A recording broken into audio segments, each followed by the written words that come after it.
Ito po ang News TV Live. Naghain ng not guilty plea sa Sandigan Bayan 6th Division si dating PNP Chief Alan Purisima para sa kasong katiwalian at may ulat si Bernadette Reyes. Bernadette?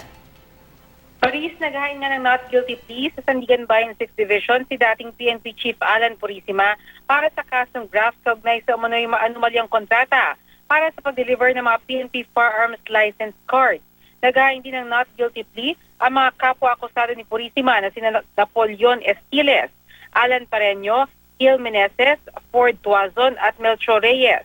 Di naman nabasahan ng sakdal ang iba pang akusado, kabilang na si Raul Petrasanta at 5 iba pa na miyembro ng PNP. Di rin natuloy ang pagbasa ng sakdal sa mga incorporators ng WearFast, kabilang na si Salud Bautista na siya rin presidente ng PhilRem na nasangkot naman sa money laundering scam dahil meron pa mga pending motion. Naharap si Purisima at mga kapwa-akusado sa kasong graft dahil sa pagkakadawit nila sa umano'y maanumalyang kontrata na pinasok ng PNP at WearFast noong 2011 para sa pag-deliver ng mga firearms license card. Base sa impormasyon ng kaso, di raw dumaan sa tamang bidding process ang kontrata. Inakredit din daw ang WearFast bilang courier service provider kahit nabigo ang kumpanya na mag-comply sa mga government regulations. Dati nang sinabi ni Purisima na hindi suportado ng mga ebidensya ang resolusyon ng ombudsman kaya dapat ibasura ang kaso laban sa kanya.